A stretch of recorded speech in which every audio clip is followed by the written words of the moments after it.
नमस्कार प्यारे भाई और बहनों। हम हैं पूर्व जन्म की कहानियों के कथावाचक, past life regression expert, life and leadership coach Hitesh Chhabra.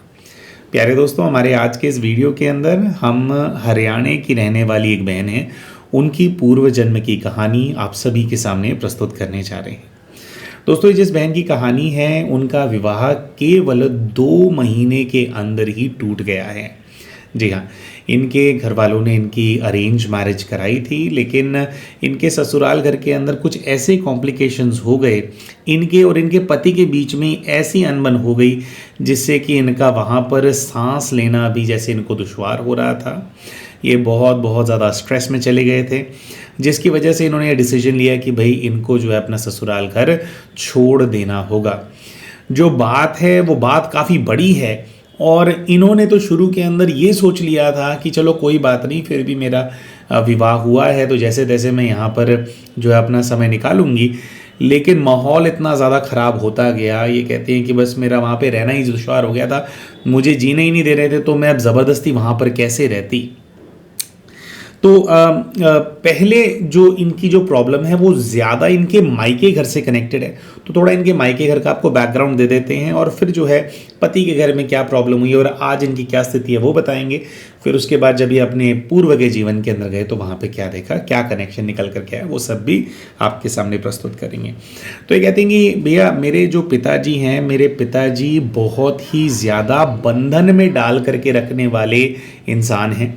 ये कहते हैं मेरे पूरे जीवन भर मैंने बहुत बहुत घुटन में अपने जो दिन हैं उनको मैंने निकाला है। ये कहते हैं मेरे पिताजी मतलब ऐसे हैं कि वो उनको हर वक्त ये लगा रहता था कि मेरी बेटी कहीं किसी से बात ना कर ले।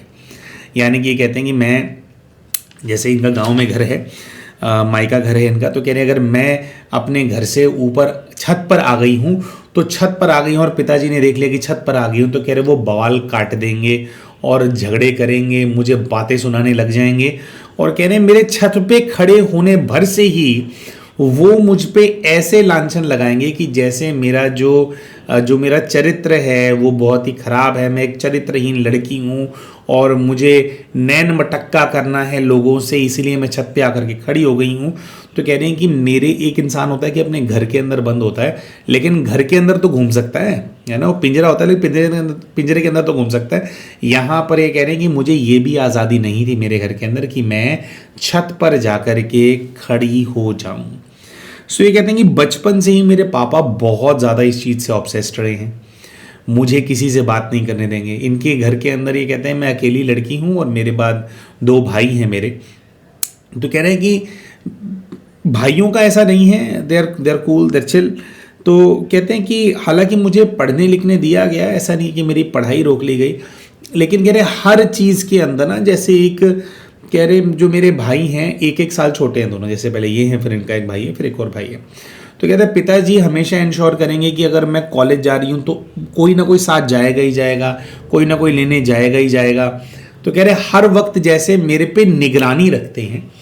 और ये कहते हैं कि मैं अपने पिताजी से बहुत मेरे झगड़े हुए हैं, कभी मैं उनको कन्विंस नहीं कर पाई कि पापा ये आप मतलब मुझ पर कुछ तो विश्वास करो। तो ये कहते हैं कि कभी भी मेरा और मेरे पिताजी का नॉर्मल रिलेशनशिप नहीं रहा। कह रहे पिताजी थोड़े टॉक्सिक ज़्यादा थे, मतलब इनकी जो मम्मी है उनके साथ बहुत झगड़े होते थे। कह रहे मम्मी के साथ डोमेस्टिक वायलेंस बहुत ज़्यादा करते थे पापा। तो कह रहे काफ़ी उनका डर था, तो कभी उनके अगेंस्ट हम खड़े नहीं हो पाए। लेकिन ये कहते हैं कि अब जैसे मैं वापस आ गई हूँ और तो कह रहे मेरे पिताजी और मैं बात नहीं करते हैं। मेरे बड़े होने के बाद बहुत लंबे समय से इनफैक्ट ये कह रही कि मैं और मेरे पिताजी हम आपस में बात नहीं करते हैं। और कह रहे फिर मेरी माँ ने भी बहुत ज़्यादा जो डोमेस्टिक वायलेंस है वो झेला। अब ये कहते हैं कि भाई फिर मेरे जो पिताजी हैं, मेरे पिताजी ने मेरा विवाह कराया। जब हमारा रिश्ता वगैरह आया तो कह रहे कि मेरे को अंदर ही अंदर से ये लगने लगा कि यार मैं ससुराल घर जाऊंगी, अपनी मैं रिस्पॉन्सिबिलिटीज़ जो होती है बहू की वो सब मैं पूरी करूंगी, लेकिन कम से कम मुझे वहाँ पर सांस लेने को मिलेगा। ऐसी एक्सपेक्टेशन के साथ ये ससुराल घर गए थे। लेकिन ये कहती हैं कि वहाँ जाकर के जो पति मुझे मिला, कह रही मेरा पति मेरे बाप का भी बाप है इस चीज़ के अंदर। कह रही हैं कि भैया देखो नई नवेली दुल्हन घर में आती है तो 100 रिश्तेदार आते हैं, मिलते हैं, जुलते हैं, है ना। तो कह रही हैं कि जैसे मेरे जो पति हैं उनकी बहनें ब्याही हुई हैं, अब उन्हें ननंद आई, नंदोई भी आते हैं ना। तो कह रहे हैं कि भाई घर के अंदर कोई भी पुरुष अगर आया, वैसे तो पुरुषों से घिरा होगा घर, क्योंकि देवर भी हैं, जेठ भी हैं, कह रहे सब हमारे रिश्तेदार आसपास रहते हैं। तो कह रहे हैं मेरे पति को एक अजीब सा ऑब्सेशन है उसके, मतलब उसको पता नहीं क्या प्रॉब्लम है। कह रही कि अगर कोई भी पुरुष आकर के मुझसे कोई भी ऐसे मान लो मजाक कर लेगा, या वैसे ही मान लो कुछ मुझसे मंगवा लिया कि बेटा चाय ला दो। कह रही इनफैक्ट मेरे जो ससुर जी हैं, कह रही अगर मैं उनसे भी अगर कुछ काम करूंगी, अगर थोड़ी भी मेरी कुछ वार्ता हो रही है, मतलब उन्होंने कुछ कहा और मैंने कुछ जवाब दे दिया, तो कह रहे मेरा पति पागल हो जाएगा इस चीज के अंदर कि तू दूसरे मर्दों के पीछे पड़ी रहती है, दूसरे मर्दों के पीछे तू पागल है। तो कह रही है पहले ही दिन से, कह रही मैं वहां गई हूं, पहले ही दिन से बता रही है, कह रहे मेरा पति मुझ पे, फिर मेरे चरित्र को लेकर के फिर मेरे पे लांछन, कह रहे उसने बहुत वो लगाए, और कह रहे हैं वो अजीब सा पगलाया रहता है, मतलब उसको ना स्ट्रेस रहता है कि मैं किसी भी दूसरे पुरुष से बात न कर लूं। अच्छा, अब इसके पीछे दोस्तों एक छोटा सा मतलब एक इनका रहस्य है। हालांकि बहन ने जब हमारे को बताया तो वो काफ़ी स्ट्रेस में थे, क्योंकि इनको इस प्रकार से कन्विंस किया गया कि ये प्रॉब्लम उनकी वजह से हुई है। लेकिन थोड़ा हमने लाइट डाला उस चीज़ के ऊपर कि ऐसा नहीं है, आपकी वजह से नहीं है, तो खाली इसी तरह से। तो बताते देखिए, इनके जहाँ पर जिस लड़के के साथ इनका विवाह हुआ, उनको मेल पोटेंसी से रिलेटेड उनको समस्या है ना। तो बहुत ज़्यादा इसमें विस्तार में बात नहीं करेंगे, लेकिन मेल पोटेंसी की उनको प्रॉब्लम है ना। तो उसने, लड़के ने विवाह के दूसरे तीसरे दिन से ही ये बोलना शुरू कर दिया कि मैं बहुत ज़्यादा स्ट्रेस में चल रहा हूँ तेरी वजह से। क्यों स्ट्रेस में चल रहा हूँ? कह रहे क्योंकि दूसरे आदमियों से तो बात करे है ना, दूसरे की तरफ तो देखे है, मतलब इस तरह से। तो कह रहे कि मुझे तो लग रहा है कि पता नहीं, अब कई सारे अपशब्द उन्होंने बोले, वो हम इस वीडियो में बोल नहीं सकते, कि इस तरह की औरत से मेरी शादी हो गई है। तो कह रहे उसकी वजह से मैं बहुत ज़्यादा स्ट्रेस में चला गया हूँ, जिसकी वजह से मैं जो विवाह के अंदर जैसे जो पुरुष का कर्तव्य होता है, कह रहे वो मैं पूरा नहीं कर पा रहा हूँ, है ना। कह रहे क्योंकि तूने मुझे स्ट्रेस दे दिया है, तेरी वजह से स्ट्रेस दे दिया है, मैं कंफर्टेबली नहीं रह पा रहा हूँ, तेरे को मैं छोड़ करके नहीं जा पा रहा हूँ, मेरे को तो ऐसा लग रहा है कि तू किसी के भी गैल तू भाग जाएगी, है ना। इस तरह की जैसे जो बात होती है, कह रही वो ये करते हैं। तो ये कहते हैं कि भैया आप मुझे एक बात बताओ, मैं ब्याह करके किसी और के साथ भागने के लिए आई हूँ क्या? तो कह रही हैं कि भैया पता नहीं क्या इनको प्रॉब्लम है, कुछ इनका ठीक हो सकता है क्या, या क्यों ऐसा बिहेव करते हैं, इन पे किसी ने कुछ करा दिया है क्या? तो और मेरे पति इतना ज़्यादा ऐसे बिहेव क्यों करते हैं? और वो कह रहे मेरे को तो ना उन्होंने सारी रिश्तेदारी में हर जगह पे बदनाम कर दिया है कि इसकी वजह से मेरे को बीमारी हो गई है, ये कुछ मनहूस है ये लड़की, है ना। कह रही इस तरह से उसने मेरे बारे में बातें फैला दी हैं, और कह रहे वो यही बोलते हैं कि उनकी वजह से, मेरे दिए हुए स्ट्रेस की वजह से, क्योंकि मैं दूसरे लोगों से या कह रहे अपने ही रिश्तेदारों से क्योंकि मैं बात कर लेती हूँ, उसकी वजह से उसको स्ट्रेस आ जाता है, तो वो परफॉर्म नहीं कर पा रहा, तो आई एम रिस्पॉन्सिबल। तो कह रहे भी ये सारी कहानी क्या है, मैं अपने पास्ट लाइफ से कनेक्शन जानना चाहती हूँ। तो हमने बहन को कहा कि देखो बहन, आप पास्ट लाइफ का जो कनेक्शन जानेंगे वो एक अलग बात होती है, लेकिन क्या होता है कि वो कहते हैं ना कि जो घड़ा खाली होता है वो ज़्यादा बचता है ना। जो भरा हुआ घड़ा होगा वो आवाज़ नहीं करेगा उतनी, खाली घड़े के ऊपर आप हाथ मारोगे टम टम टम टम, है ना, तेज़ बजेगा। खाली बड़े घड़े को यूज़ करके म्यूज़िक भी क्रिएट किया जाता है, क्योंकि घड़ा खाली होता है। तो क्या है कि जो आपके जो पति की पर्सनालिटी है, जो हमने इनको बताया कि वो ये है कि हमारे को दिखाई दे रहा है कि भी वो परफॉर्म नहीं कर पा रहे हैं, और उसको अपनी कमज़ोरी के बारे में पता है।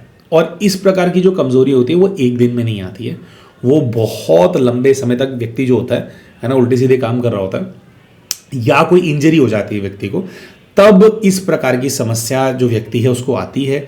अब बहुत बार क्या होता है कि भाई चाहे हमारे साथ किसी व्यक्ति के साथ समस्या है, लेकिन ऊपर से आकर्षण तो फिर भी होता है, या सोसाइटी का प्रेशर भी होता है कि भी विवाह तो आपको करना ही है, घर वालों का प्रेशर भी होता है ना।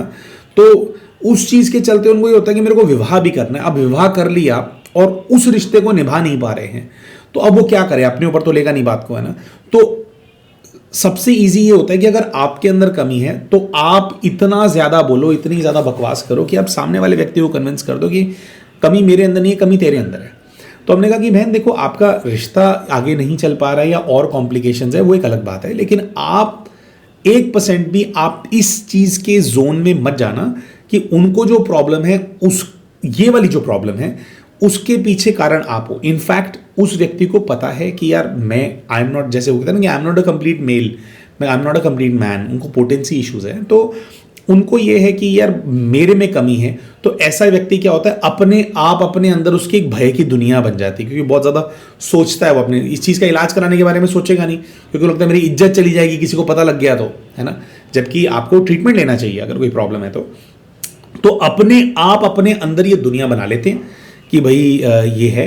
और क्योंकि उनको अपनी कमजोरी के बारे में पता, तो उनको हर वक्त डर लगा रहता है कि यार मेरी बीवी भाग ना जाए, है ना।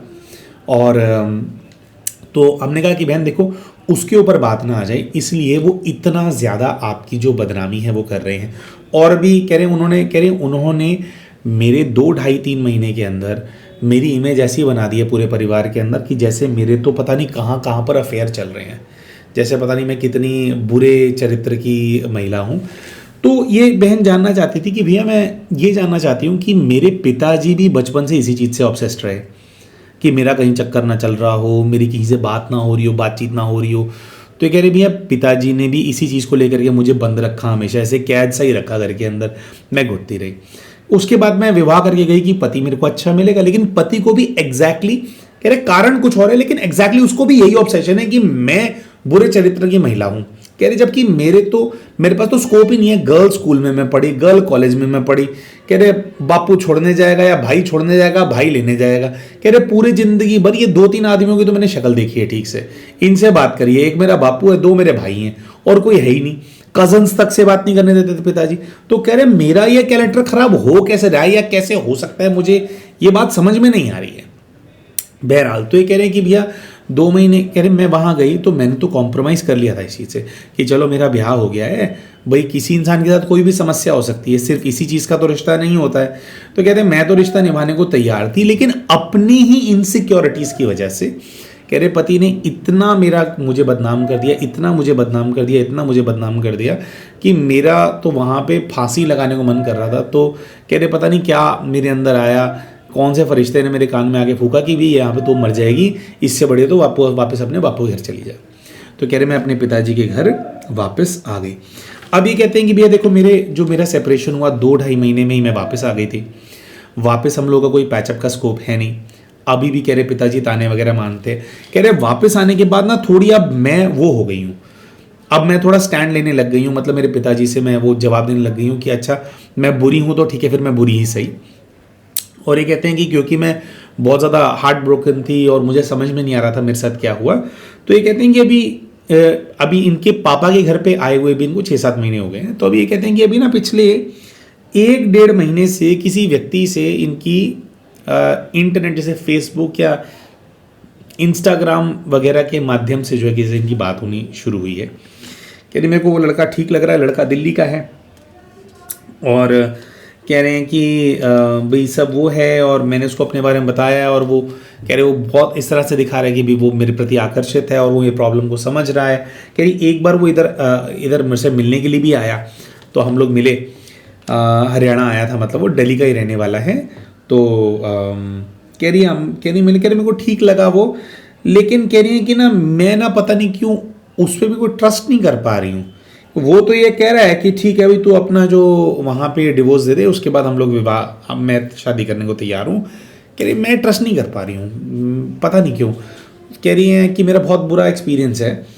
अब तो अपनी पास्ट लाइफ रिग्रेशन के माध्यम से दोस्तों ये जानना चाहते थे कि इनके पिताजी ने इनको जो है इस प्रकार का पेन क्यों इनकी लाइफ के अंदर दिया, पिताजी ने क्यों ऐसे हमेशा दबाव बना कर रखा, इनको घुटन भरा जीवन दिया, इनके पति ने भी इनको क्यों घुटन वाला माहौल क्रिएट कर दिया। तो इन दोनों से, और ये अभी जो व्यक्ति इनके जीवन के अंदर आया है, क्योंकि पति से तो इनका डिवोर्स का बस वो कुछ म्यूचुअल लेवल पे इनका डिवोर्स होने वाला है, तो कह रहे हैं कि अब मैं जानना चाहती हूँ इन तीनों से मेरे पास्ट लाइफ का क्या कनेक्शन है, ये दोनों दुख देने के लिए क्यों आए, और ये जो तीसरा व्यक्ति है क्या इसको मुझे ट्रस्ट करना चाहिए, क्या इस रिलेशनशिप मुझे आगे बढ़ना चाहिए। तो मैं कनेक्शन जान लूँगी तो थोड़ा मेरे को रेफरेंस मिल जाएगा। तो ये तीनों चीज़ों को लेकर के दोस्तों इन बहन ने अपना पास्ट लाइफ रिग्रेशन कराया और उसके माध्यम से अपने प्रश्नों के जो उत्तर हैं और जो इनके साथ हुआ उसका क्या रहस्य है, ये सब कुछ जो है ये पता कर पाए। तो प्यारे भाई और बहनों, इन बहन ने अपने पूर्व के जीवन के अंदर क्या देखा इसके बारे में भी आप सभी को हम बताएंगे। लेकिन उससे पहले हम शाउट आउट देना चाहते हैं हमारे चैनल के उन सभी व्यूअर्स को जिन्होंने अभी रिसेंटली हमारे चैनल को एज अ मेंबर ज्वाइन किया है। दोस्तों, यूट्यूब के ऊपर इनके यूज़र आईडीज़ हैं गुरदीप सिंह, अभिषेक सिंह, अर्जुन कुमार, ललिता अग्रवाल, प्रीति तिवारी और शिवानी चौधरी। दोस्तों, इन भाई बहनों के तरह इन भाई बहनों के साथ साथ और भी कई सारे ऐसे भाई बहन हैं जो कि प्रीवियसली हमारे चैनल के मेंबर थे, लेकिन फिर मेंबरशिप उन्होंने ड्रॉप कर दिया था और उन लोगों ने जो मेंबरशिप है उसको ज्वाइन किया है, तो उनका भी बहुत बहुत धन्यवाद।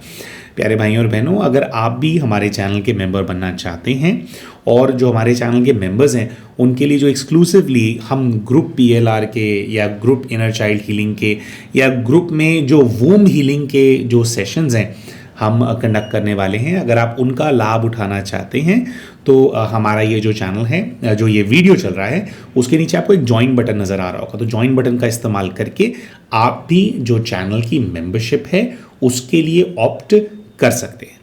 प्यारे भाई और बहनों, ग्रुप के अंदर जो पास्ट लाइफ रिग्रेशन मेंबर्स के लिए कराया जाता है, कई भाई बहन पूछते हैं कि हमारे को पता कैसे चलेगा कि कब वो सेशन हो रहा है, भैया हम अटेंड कर पाएंगे नहीं कर पाएंगे।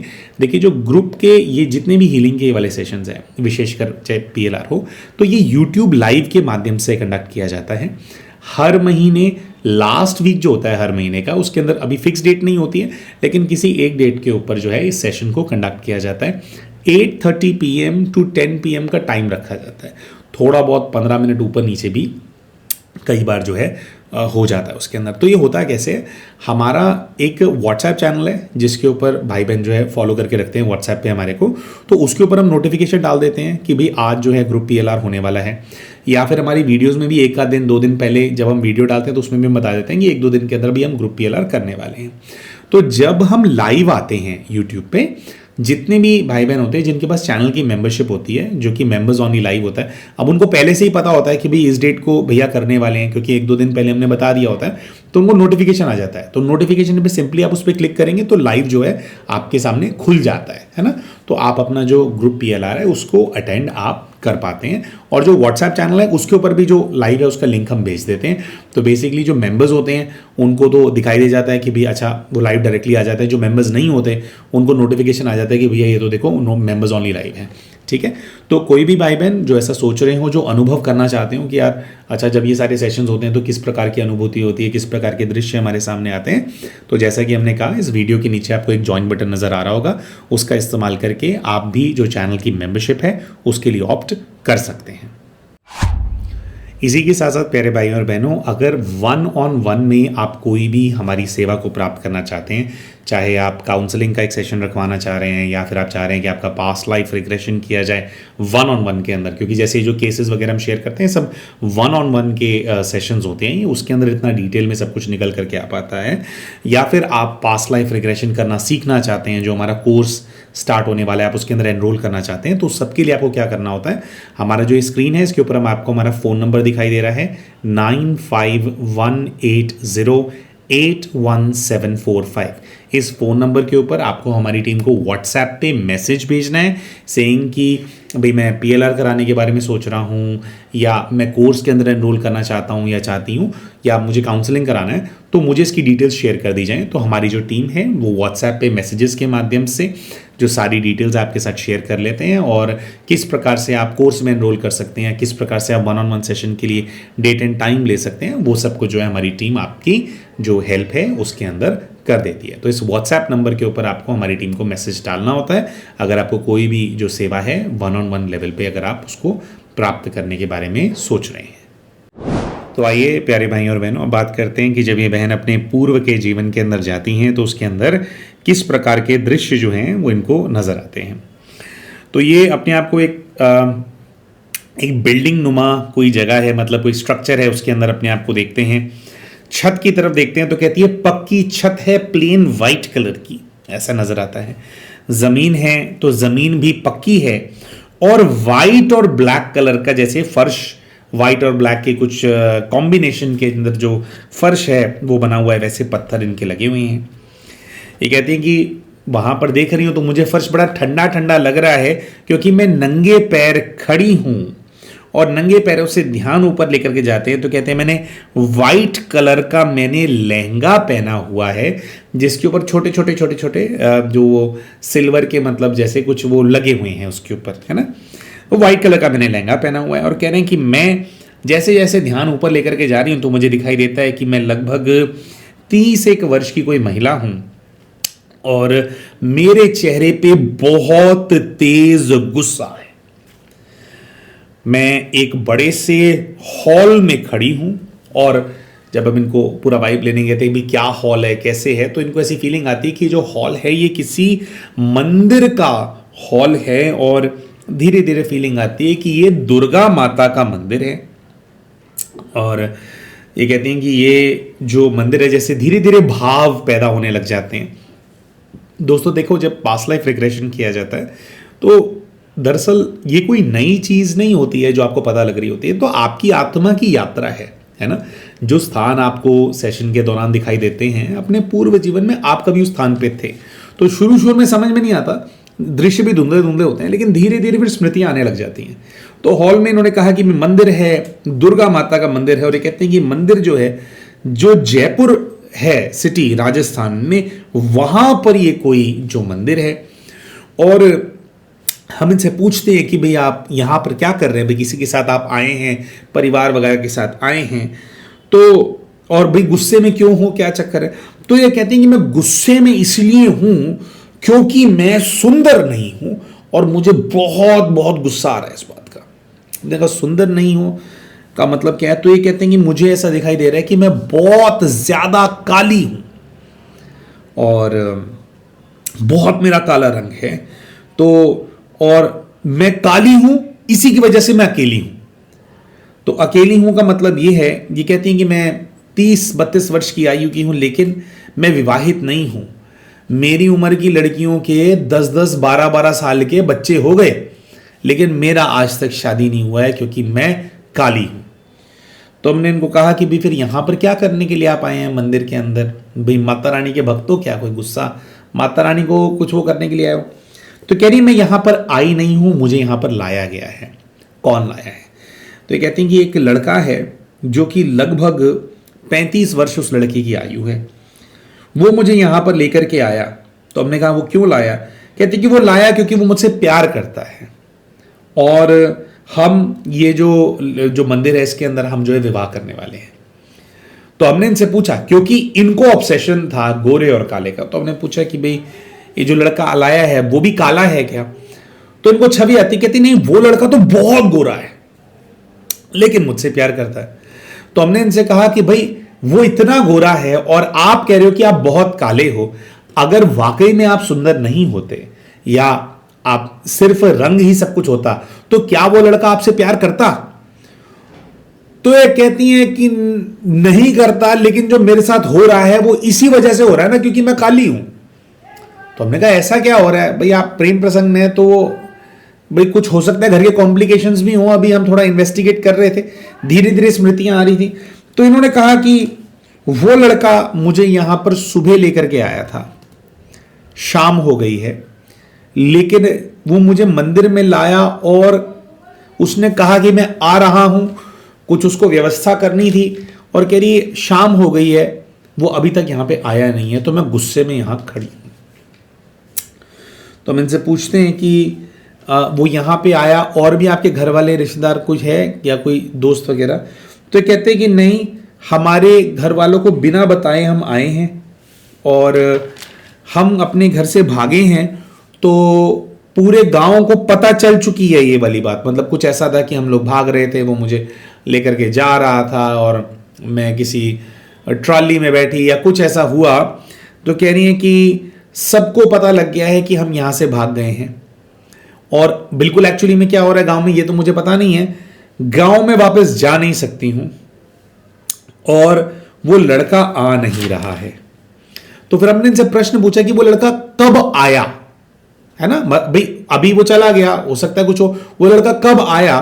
तो इन्होंने उत्तर दिया कि वो लड़का कभी नहीं आया, मुझे गांव से भगा करके तो वो ले आया, है ना। उसने कहा कि वो मुझसे प्रेम करता है, शायद सच में प्रेम करता भी था, लेकिन पता नहीं यहां पे आने के बाद क्या बदल गया कि वो मुझे लाया और मंदिर में छोड़ करके चला गया।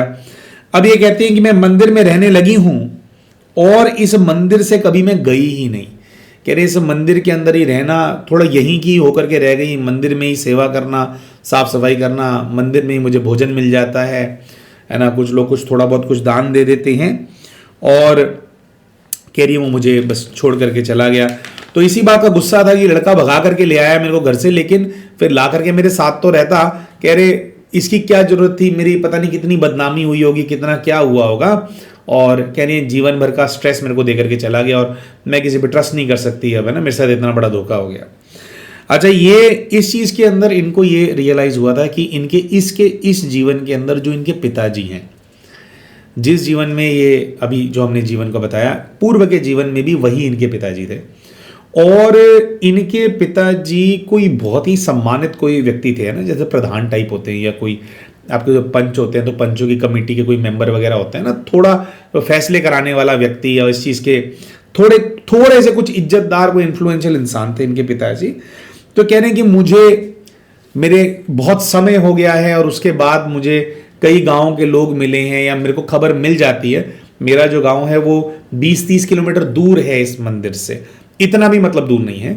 और कह रहे मेरे गाँव वालों को समय आगे बीत गया, उन लोगों को पता लग गया कि मैं तो मंदिर की सेवादार हूं, मुझे कभी कोई पूछने के लिए नहीं आया, लेकिन गांव वालों ने हमेशा बताया कि जो मेरे पिताजी हैं वो जैसे सर उठा करके चलते थे, कुछ उनके साथ ऐसा हुआ कि कभी वो फिर सर उठा करके चले नहीं गांव के अंदर और पूरे जीवन भर दुखी रहे। और उनको यह था कि उनकी जो पुत्री है उन्होंने उनकी जो इज्जत है उसको मिट्टी में मिला दिया, है ना। अच्छा, जो लड़का यहां पर इनको लेकर के आया था, जो छोड़ करके गया, उसको इन्होंने देखा जो इनके इस जीवन के पति हैं, जिनके साथ केवल 2 महीने के अंदर इनका रिश्ता टूट गया, उसी को उन्होंने देखा कि पूर्व के जीवन में वो इनसे प्रेम करते थे और कुछ वर्षों तक इनका रिलेशनशिप रहा था। लेकिन जब शादी करने की बारी आई तो इनको मंदिर लाए और ऐसे बीच मझधार के अंदर फिर इनको छोड़ दिया। जैसा कि दोस्तों इस जीवन के अंदर विवाह हुआ और पहले ही दिन से दिक्कत पैदा कर दी और इनको छोड़ना पड़ा या उन्होंने छोड़ दिया। तो कहने का भाव ये है कि पिछले जीवन के अंदर भी इनको इनके यही वाले जो पति हैं उन्होंने अपना करके छोड़ दिया था। शादी करने लाए थे लेकिन शादी की नहीं थी। तो फिर जब इस प्रकार का फिर इनके डेथ सीन के अंदर इनको भेजा गया तो इन्होंने देखा कि 80 वर्ष की आयु के अंदर, वो पहले जो सीन था तब ये 30 साल की थी, फिर 80 वर्ष की आयु के अंदर 50 साल बाद इनकी मृत्यु हो रही है उसी मंदिर के परिसर के अंदर। पूरा जीवन इन्होंने उसी मंदिर के अंदर काट दिया। अच्छा, तो फिर ये जीवन देखा, जीवन देख करके जैसे प्रोसीजर होता है फिर वापस इनके जो स्पिरिट गाइड है उनके पास भेजा गया। इनको उससे पूछा गया, महाराज भाई हम तो पास्ट लाइफ में इसलिए गए थे ताकि हमारे को समझ में आए कि इन लोगों ने दुख क्यों दिया। ये तो पास्ट लाइफ के अंदर गए हैं तो पास्ट लाइफ में भी वही कहानी नजर आ रही है। तो पहली चीज तो इनके गाइड ने इनको ये रिवील करी कि बच्चे, पहली चीज जो आपको समझ में आती है वो ये आती है कि आपके पिता का जब से आपका जन्म हुआ है तब से वो इसीलिए डरे डरे रहते हैं या इसीलिए वो ऑब्सेस्ड रहते हैं इस चीज से कि आपको घर से बाहर नहीं निकलने देना, क्योंकि आप घर छोड़ करके भाग गए थे। और आज के ज़माने में ही बहुत बड़ी बात हो जाती है। तो कह रहे हैं और उस ज़माने के अंदर आपके जो पिताजी है फिर पूरे जीवन भर जैसे वो शर्मसार रहे और उन्होंने इसकी वजह से मतलब ना बड़ा स्ट्रेस देखा। तो इसकी वजह से जब आप दोबारा उनकी बेटी बन करके आए, उन्होंने बचपन से आपको बंधन में बांध करके रखा क्योंकि आपकी वजह से उनकी बहुत बदनामी हुई थी पास्ट लाइफ के अंदर। ठीक है, तो एक तो उस चीज़ का आंसर। दूसरा, उनसे पूछा गया कि महाराज लेकिन इस लड़के का तो बताओ। अच्छा, और गाइड से ये भी पूछा गया कि महाराज ये मुझे बताइए कि ये जो लड़का है क्या वाकई में ये करता था पूर्व के जीवन में प्रेम। तो गाइड ने कहा कि हां, वो सचमुच में आपसे प्रेम करता था, वो सचमुच में आपके साथ विवाह करना चाहता था, सचमुच में आपके साथ अपना पूरा जीवन जीना चाहता था, लेकिन उसका जो दिल है उसने उसको गवाही नहीं दी। कुछ उसको जैसे टचिंग हो जाती है, कुछ फीलिंग आ जाती है कि नहीं शादी नहीं करनी, किसी चीज ने उसको रोक लिया।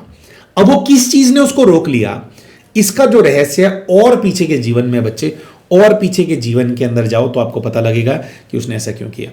अच्छा, आपके इस जीवन के बारे में भी इनके गाइड ने बताया कि इस जीवन में भी भले ही तुम्हारे पति को ये सब इशू है, लेकिन इस जीवन के अंदर भी वो तुम्हें प्रेम करता है और शादी से पहले भी वो प्रेम करता था।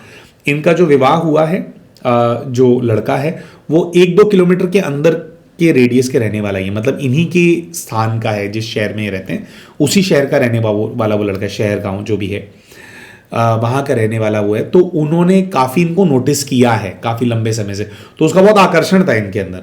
तो वो इस जीवन में भी प्रेम करता था, लेकिन कुछ ऐसा कारण है जिसकी वजह से उसकी जो अंतरात्मा, वो प्रेम भी करता है लेकिन उसकी अंतरात्मा कुछ ऐसा करवा देती है जिसकी वजह से वो तुमसे अलग हो जाता है और तुम्हारे को दुख देता है। तो वो दुख क्यों मिल रहा है उसका जो रहस्य गाइड ने कहा कि और पीछे के जीवन में, तो और पीछे के जीवन में जाओ और वो जो है आपके सामने आएगा। आइए दोस्तों, अब बात करते हैं कि जब ये और फिर पीछे के जीवन के अंदर जाते हैं तो वहां पर किस प्रकार के दृश्य इनके सामने इमर्ज होते हैं। दोस्तों, इस बार ये अपने आप को एक बहुत ऊंची पहाड़ी के ऊपर देखते हैं और ऐसा देखते हैं कि पहाड़ी के ऊपर खड़े हैं और ये और पहाड़ी में जो वो हवाएं चल रही हैं उसको एंजॉय कर रहे हैं ना, उसको चेरिश कर रहे हैं। अपने आप को महिला के रूप में ही देखते हैं। 27 वर्ष के आसपास की आयु है उस महिला की, ऐसे बताते हैं। महिला कुंवारी है, कन्या है मतलब, और वो अपने बॉयफ्रेंड के साथ घूमने के लिए आई है। अब आज का जमाना, आज से पीछे का जीवन, उससे पीछे के जीवन में भी बॉयफ्रेंड है ना, तो बड़ा अजीब लगता है। तब भी होते थे गर्लफ्रेंड बॉयफ्रेंड, तो हाँ जी होते थे। कहाँ होते थे? इंडिया से बाहर तो होते थे। तो अपने आप को ये भारतीय मूल के लोगों के रूप में नहीं देखते, अपने आप को देखते हैं कि ये दो मतलब ये कपल हैं और ये अंग्रेज हैं। अंग्रेजी वेशभूषा इनको अपनी जो है वो नजर आ रही थी।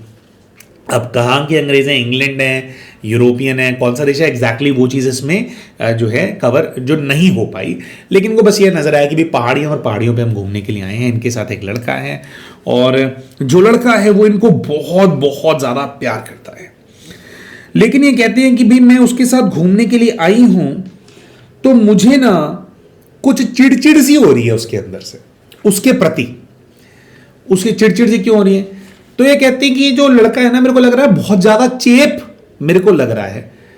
तो हमने कहा कि चेप लग रहा है तो क्यों घूमने के लिए आई हो इसके साथ? तो ये कहते हैं कि घूमने के लिए इसलिए आई हूं क्योंकि मैं इसके साथ रिलेशनशिप में हूं। मैंने इसको कहा हुआ है कि मैं तुमसे प्यार करती हूँ। 3-4 साल हो गए हैं इस चीज़ को, और ये लड़का बहुत ज़्यादा सीरियस है और ये शायद मुझे आज प्रपोज करने वाला है शादी के लिए। होता है ना अंग्रेजों में सिस्टम होता है ना, शादी प्रपोज करते हैं और रिंग वगैरह, कह रहे वैसा कुछ ये आज करने वाला है। और कह रहे मैं बहुत ज़्यादा घबराई हुई हूँ क्योंकि मैं इसे शादी नहीं करना चाहती। तो हमने कहा कि भी आपने अभी तो बोला आप गर्लफ्रेंड बॉयफ्रेंड हो, तो भी शादी नहीं करना चाहते क्यों? तो ये कहती है शादी इसलिए नहीं करना चाहती हूँ क्योंकि मुझे ना कोई और पसंद आ गया है। एक कहती है कोई ऑफिसर है और कह रही मैं भी रिसेंटली उससे मिली हूँ और मुझे वो बहुत, मैं अचानक से बहुत ज़्यादा आकर्षित हो गई हूँ उसके प्रति। और कह रहे जब से मैं थोड़ा बहुत उससे मिलने लगी हूँ या थोड़ा बहुत जैसे कह रही हूँ मुझे मिल जाता है, फ्लर्ट करता है, तो कह रही मुझे वो बहुत अच्छा लगता है। तो हमने कहा कि भी क्या उसने कहा कि वो आपसे प्रेम करता है? कह रही नहीं, उसने नहीं कहा, लेकिन मैं दूसरे व्यक्ति के प्रति आकर्षित हो गई हूँ और अभी मेरे को लगता है कि नहीं, this guy is not a good option. कह रही this he is just a dairy farm boy, इनके फार्म्स वगैरह हैं। कह रहे ये तो जानवरों के बीच में रहने वाला इंसान है। मेरे को कह रहे कि थोड़ा मेरे को ना वो मेरे को वाइब सी नहीं आ रही। के लिए पहले मैं सोच रही थी, लेकिन मुझे लग रहा है कि नहीं, this is not the right option. मुझे लग नहीं रहा कि मैं इसके साथ खुश रह पाऊंगी। और कह रही मुझे समझ में नहीं आ रहा है कि मैं इससे पीछा कैसे छुड़ाऊं, मतलब मैं कैसे मना करूं उसको। कह रही मेरे गले पड़ जाएगा। तो फिर कुछ ऐसा इवेंट होता है जिसके अंदर इनको ऐसा नजर आता है कि अचानक से पहाड़ी पे अकेले खड़ी हैं और चिल्लाने की आवाज आ रही है। चिल्लाने की आवाज इसलिए आ रही है क्योंकि वो जो लड़का है उसको इनको नजर आता है कि इन्होंने उसको पहाड़ी से नीचे धकेल दिया है। और कह रहे बहुत गहरी खाई है, बहुत ऊंची पहाड़ी पे हम लोग आए हुए थे। ये कह रही कि शायद पहले से मेरे मन में ये चीज चल रही थी कि मैं क्या करूं, और ये ऑप्शन बहुत ज्यादा भाई मेरे दिमाग में घूम रहा था कि यार हम जाएंगे तो ये छोड़ेगा तो है नहीं मेरे को, इसको रास्ते से ही हटाना पड़ेगा। तो ये कह रही कि पता नहीं मैं इतनी कैजुअल में अपने आप को देख रही हूँ कि किसी को मारना है, और बड़ा मैं कैजुअली सोच रही हूँ उस चीज़ के बारे में। तो शायद ऐसा कुछ था कि शायद उसने प्रपोज किया है, जैसे बंदा प्रपोज करता है अपनी आंखें बंद करता है कि बंदा यस बोलेगा या नो बोलेगा, तो इन्होंने यस नो नहीं बोला, इन्होंने सीधा धकेला उसको, है ना। वो बेचारा अपना रिंग लेकर के वहां पे बैठा हुआ है ना, वो दिखा, आप थोड़ा सोचो इसको, है ना, घुटने पे बंदा बैठा हुआ है, वो सोच रहा है यस बोलेगी या नो बोलेगी, जाएगा दिल तोड़ देगी। दिल नहीं तोड़ा उसने, जो लड़की है उसने सीधा हड्डियां तोड़वा दी उसकी, है। तो इन्होंने कहा कि बहुत गहरी खाई है, मुझे दिखाई दे रहा है कि मैंने जो है उसके अंदर उसको फेंक दिया है, और कह रही है वो गिर करके मर गया उसके अंदर। कह रही उसको धकेल करके मैं वहाँ से भाग गई हूँ, और पुराना ज़माना है, किसी को कुछ पता नहीं लगता, दूर दूर तक आबादी नहीं है, तो कह रही मैं जो है यहाँ से चली गई हूँ। तो कह रही आई फील कि आई चीटेड हिम। और इनसे फिर हम पूछते हैं कि भाई ये जो दूसरा जो व्यक्ति है जिसके प्रति आपका आकर्षण आपको फील हुआ, तो उसको आपने देखो, फिर उससे क्या हुआ। कह रही उससे कुछ नहीं हुआ, वो तो बस ऐसे ही जैसे हवा के झोंके की तरह आया था लाइफ के अंदर। कह रही he is like a play boy, मतलब वो ना सबसे बात करता है, उसके पीछे तो बहुत सारी लड़कियां हैं। कह रही और मैं रिग्रेट कर रही हूँ उस चीज़ को कि भाई ये कोई हाथ में आने वाली चीज़ थोड़ी थी। कह रहे वो तो बड़ा ऊँच, कह रहे वो कोई ऑफिसर वगैरह है, और ऑफिसर्स पे तो बहुत लड़कियां मरती हैं। कह रही I don't think I have a chance, पर कह रही मेरे को कुछ ऑब्सेशन हो गया था उससे, और उसके चलते मैंने मार दिया इसको। एंड फिर उनसे पूछा जाता है कि भाई क्या है, कैसे है। कह रही नहीं कभी पता नहीं लगा कुछ खास। कह रही इन्वेस्टिगेशन भी हुई, पुलिस भी आई, तो कह रही मैंने बताया कि नहीं मैं तो मतलब जो भी है, कह रहे बोल दिया मैंने कि नहीं मेरे को तो पता नहीं है क्या है, हम मिले नहीं। तो कह रहे कभी पता नहीं लगा, शायद उसकी लाश भी नहीं मिली, बहुत गहरी खाई जंगलों में चली गई थी, जानवर वगैरह खा गए होंगे, वो मर गया था। तो कह रहे वो मैरिज प्रपोजल वाले दिन जो है उसको मैंने खाई से नीचे गिरा करके मार दिया। अब जिस लड़के को खाई से नीचे गिरा करके मारा वो उस जीवन में भी प्रेम करता था, है ना, तो उसको इन्होंने अपने इस जीवन के पति के रूप में देखा, जिनके साथ जो इनका रिश्ता है वो टूट गया है ना। तो ये जब नजर आया तब इसके अंदर क्या, और सब देख करके फिर वापस गाइड के पास भेजा जाता है।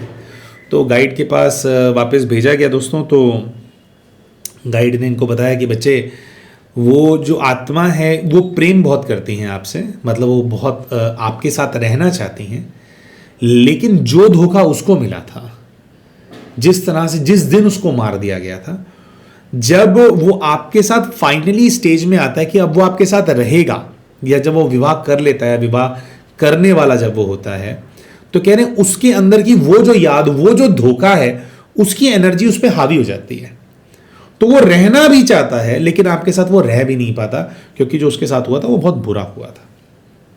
तो गाइड से पूछा गया कि अब क्या करना है, और गाइड से ये भी पूछा गया कि अच्छा, इन्होंने वो पूछा, वो जो प्ले बॉय नहीं आया था जिसके चक्कर में इन्होंने मर्डर कर दिया था, तो गाइड तो उसको भी इन्होंने आइडेंटिफाई कर लिया कि उसकी एनर्जी उसी व्यक्ति की है जो कि अभी इनको ये इंटरनेट, फेसबुक, इंस्टाग्राम के माध्यम से जो मिला है ना, महीने 1.5 महीने पहले, जिससे एक बार ये मिले भी थे। तो कह रहे उसी की है, वो किसी काम का नहीं है। गाइड ने बताया कि वो तो ऐसे ही है, वो तो 10 जगह पे उसके चैट चलते रहते हैं, है ना, आपसे मिलता है उसके, तो कह रहे उसके तो यही काम है, उसके चक्कर में जाओगे तो बहुत ज़्यादा फंस जाओगे, वहाँ पे कोई बहुत बड़ी मुसीबत वेट कर रही है, वो कहाँ का कहाँ ले जाएगा तुम्हारे को, तुम्हें पता नहीं है। तो गाइड से पूछा गया कि भाई फिर क्या करें, पति से पैचअप करने का प्रयास करें या करें।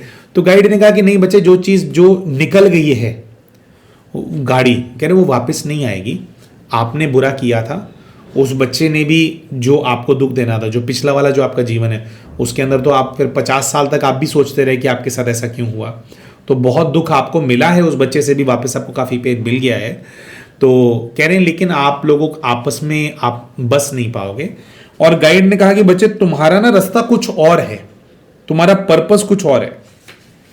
तो पूछा कि महाराज बताओ क्या पर्पस है। तो उन्होंने कहा कि जो पर्पस है वो अपने आप आपके सामने आ जाएगा, लेकिन ये है नहीं, बस थोड़ा सा समय रह गया है। गाइड ने कहा कि थोड़ा अपने आप को आप स्थिर करो, जो आप दुख के अंदर चले गए हो, दुख से अपने आप को बाहर निकालो, धीरे धीरे जो पर्पस है वो अपने आप आपके सामने आ जाएगा। आपको किसी और दिशा में जाना है, ना उस पति के पास जाना है, ना ही ये जो बच्चा है इसके पास तो बिल्कुल ही मना कर दिया कि बिल्कुल आपको जो इसकी तरफ देखना नहीं है, बहुत नेक्स्ट लेवल का धोखा मिलेगा यहाँ से, तो आपको झेल नहीं पाओगे आप उस चीज़ को। तो ये सारी जो चीज़ें हैं दोस्तों इनके सामने आई। तो इनके साथ इनके पिताजी ने ऐसा बिहेव क्यों किया या इनके पति ने ऐसा बिहेव क्यों किया, उसका जो रीज़न है वो इनके पास्ट लाइफ एग्रेशन के माध्यम से इनके सामने आ गया। अब प्यारे भाइयों और बहनों, देखिए वीडियो को संपन्न हो गया है। वीडियो PLR हमने आपको बता दिया, समस्या इनकी बताई थी। एक छोटी सी बात वीडियो के अंत में हम कहना चाहते हैं आप सभी से। देखिए पास्ट लाइफ रिग्रेशन से होता क्या है, या क्यों एक व्यक्ति पास्ट लाइफ रिग्रेशन कराता है। देखिए आज के जीवन में जो भी परिस्थिति है उसको तो यथारीति ही आपको डील करना होता है। पास्ट लाइफ रिग्रेशन कराने का मतलब ये नहीं है कि अरे पास्ट लाइफ में मैंने बहुत बुरा किया था उसके साथ, वो तो उसने बुरा किया तो उसने ठीक किया मेरे साथ, तो मेरे साथ तो यही होना चाहिए, और आप पहुंच जाओ उस व्यक्ति के पास। या कोई भी हो सकता है, दुख में पुरुष भी हो सकता है, महिला भी हो सकती है, कोई बच्चा भी हो सकता है, कोई बुजुर्ग भी हो सकता है। तो आप सोचो हाँ जी हम तो महापापी हैं और जो हमारे साथ हो रहा है वो ठीक हो रहा है, तो वो और हमारे को टॉर्चर करे तो ठीक है। ऐसा नहीं है। देखिए पास्ट लाइफ रिग्रेशन केवल क्या होता है, आपको ना बस विक्टिम मेंटालिटी से बाहर निकालने के लिए। हमारे जीवन में जो परिस्थितियां आ रही होती हैं, हमारे जीवन में ना हम दूसरों की तरफ उंगली करते रहते हैं, बस ढूंढते रहते हैं कि यार किस पे मैं उंगली पॉइंट करूं, है ना, कि या तो किसी मेरे पिता की गलती है, या मेरे पति की गलती है, या मेरे भाई की गलती है, या मेरी बहन की गलती है। और अगर कोई और उंगली उठाने के लिए नहीं मिल रहा है तो आता है कि भगवान की गलती है, उसने ये इस तरह से रचा है, सब कुछ उसकी लीला है। तो हम ना क्या करते हैं, जब हम विक्टिम मेंटालिटी के अंदर होते हैं, है ना, कि भी इट इज़ अनफेयर, क्योंकि आप अपने जीवन को देख रहे हो, आप सोच रहे हो कि आपका जो 30 साल की अगर आपकी आयु है, आप सोच रहे हो जो 30 साल का जीवन है वही मेरी यात्रा है। यात्रा 30 साल की नहीं हो सकता है, 300 सालों की हो सकता है 3000 सालों की हो सकता है 4000 5000 सालों की आपकी यात्रा हो। यात्रा तो आत्मा की होती है और हिसाब किताब भी आत्मा के होते हैं, है ना।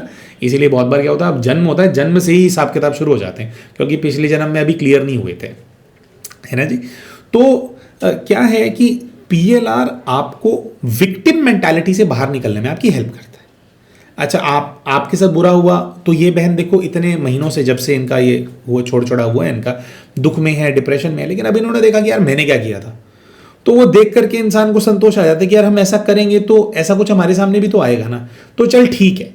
तो इंसान क्या करता है, ब्लेम करना बंद कर देता है और खुद अपने जीवन का कंट्रोल लेना शुरू कर देता है।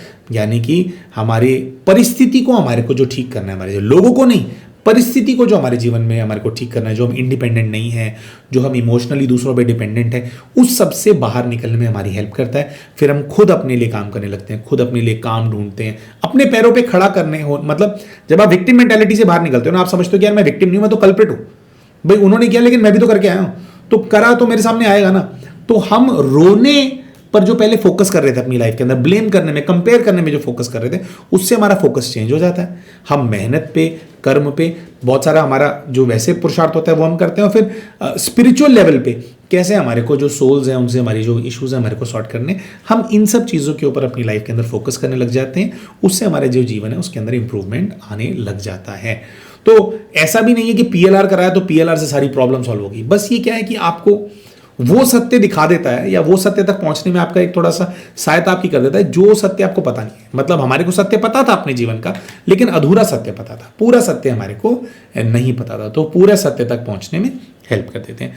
बिल्कुल अंत में केवल 1 मिनट और लेकर के एक प्रश्न का उत्तर देंगे। प्रश्न कई बार कई सारे प्यारे प्यारे भाई बहन हैं उनके माध्यम से आता है सामने, और वो ये आता है कि भैया जो कर्मों का जो हमारा ये जो प्रतिफल है, जो अगर मान लो मैंने गलत किया, भाई इस लड़की ने उसको धक्का दे दिया था और मार दिया उसको, है ना, तो उसी जीवन के अंदर इसको फल क्यों नहीं मिल गया, फल के लिए अगला जीवन, फिर अगला जीवन, ये कैसे है। देखिए एक तो आप इसी स्टोरी के अंदर आप देखेंगे कि भाई किसी को शादी की आस दे करके आपने, विवाह की आस दे करके आपने उसका मर्डर ही कर दिया। अब वो तो मर्डर हो गया ना उसका, तो उस जीवन में वो आपसे कैसे वो आत्मा अपना वो रिटर्न लेगी ना, क्योंकि वो आत्मा चाहती है कि आप भी इस चीज को रियलाइज करो कि जब आप कोई विवाह की आपको कोई आस देता है और वो पूरा अपना जीवन आपको समर्पित करना चाहता है, और तब आपको धोखा मिल जाए तो कैसे होगा। तो आप सोचिए, जिस जीवन में इन्होंने पाप किया था, पिछले से पिछले जीवन के अंदर जो पाप किया था, क्या उस जीवन के अंदर वो चीज उसको सजा मिल सकती थी? मिल ही नहीं सकती थी, क्योंकि जिस व्यक्ति के साथ आपने गलत किया वो तो मरमुरा गया, है ना। तो एक तो थोड़ा उस आत्मा से आपको एग्जैक्टली वो चीज मिले, उसका स्कोप नहीं था, है ना। कई बार क्या होता है कि स्कोप ही नहीं होता, तो जब वो दोबारा से परिस्थितियां बनेंगी, दोबारा से आप उस एज के अंदर आओगे, तो फिर वो आपको वो वाला उस प्रकार का पेन आपको देंगे, है ना। एक तो होता है स्कोप नहीं होता। दूसरी छोटी सी बात ये होती है प्यारे भाई और बहनों, समस्या यही है, हर देखिए, ये तो इस जीवन में ये पीएलआर वगैरह देखिए अब ये फेमस हो गई हैं चीज़ें, लोग इस तरह के सॉल्यूशंस और ये सब एक्सप्लोर करने लगे हैं। पहले कहाँ ये सब चीज़ होती थी, है ना। कोई बहुत सिद्ध पुरुष होंगे भाई, उन्होंने देख कर ये कुछ बता दिया, वो बात अलग है। तो पुराने ज़माने में तो होता ही नहीं था ये सब कुछ, है ना। तो लोग क्या करते हैं, हम सबकी ना हमेशा ना विक्टिम मेंटालिटी होती है। इस जीवन में विक्टिम मेंटालिटी है तो पिछले जीवन में भी विक्टिम मेंटालिटी होगी, उससे पिछले जीवन में विक्टिम मेंटालिटी होगी। तो क्या होता है, जब इंसान कोई पाप करता है ना, कुछ अगर गलती भी करता है, तो ना उस गलती को ओन नहीं करना चाहता, है ना। हम में से कोई भी हम ओन नहीं कर, हम चाहते हैं कि किसी ना किसी तरह से टल जाए वो चीज़। मैंने जो गलती करी उसकी सजा मुझे मिले, है ना, मुझे मिलनी चाहिए, ऐसा कौन सोचता है। क्राइम करके भी इंसान अगर जज के सामने चला जाएगा, वो चला जाएगा, तो इंसान यही सोचेगा कि नहीं नहीं जज साहब मुझे माफ़ कर दो, मुझे माफ़ी मिल जाए, मैं जो मर्जी कर दूँ, मेरे को माफ़ी मिल जाए। इंसान क्या करता है, भक्ति करता है इस चीज़ के लिए, है ना।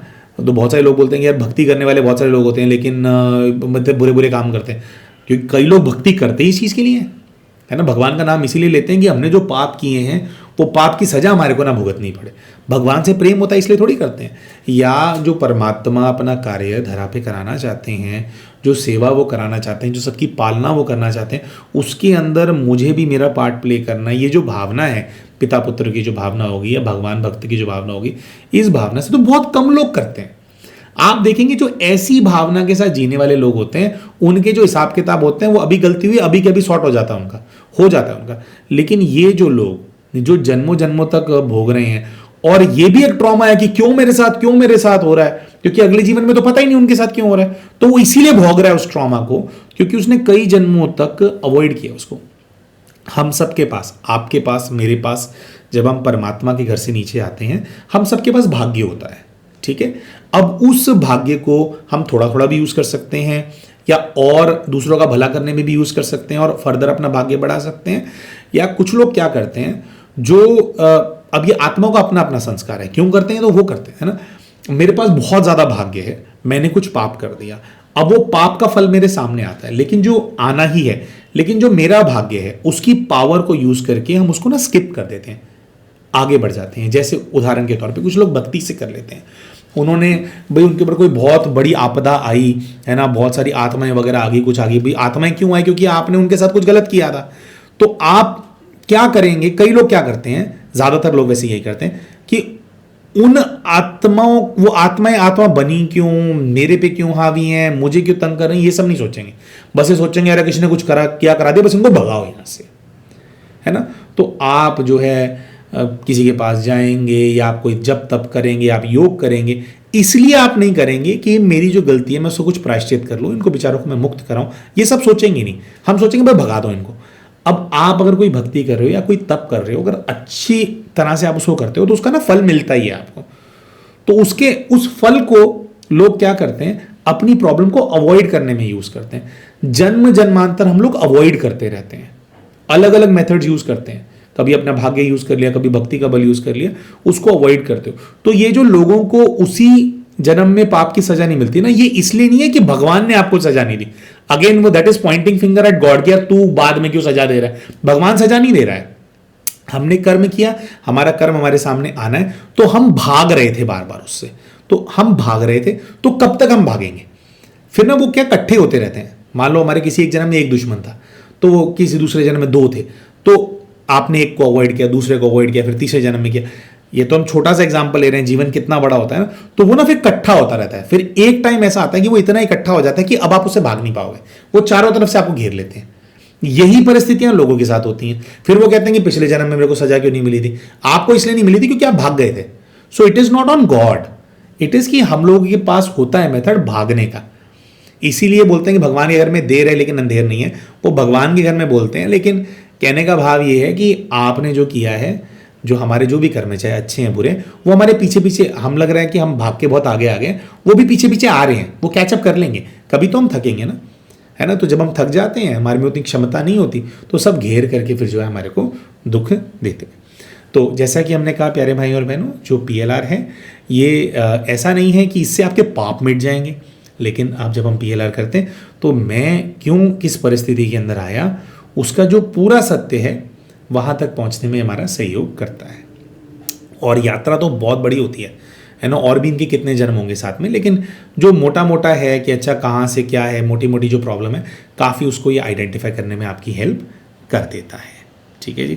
तो हम आशा करते हैं दोस्तों ये जो स्टोरी हमने आप सभी के सामने प्रस्तुत करी, इससे आपको कुछ शिक्षा मिली होगी। तो वीडियो पसंद आया हो तो वीडियो को लाइक करना बिल्कुल ना भूलें। चैनल अभी तक सब्सक्राइब नहीं किया तो चैनल को सब्सक्राइब कर लें, और वीडियो में कमेंट करके हमारे को ज़रूर बताएं कि इस वीडियो में आपको क्या अच्छा लगा। मिलते हैं आप सभी के साथ अपने अगले वीडियो के अंदर, तब तक के लिए नमस्कार।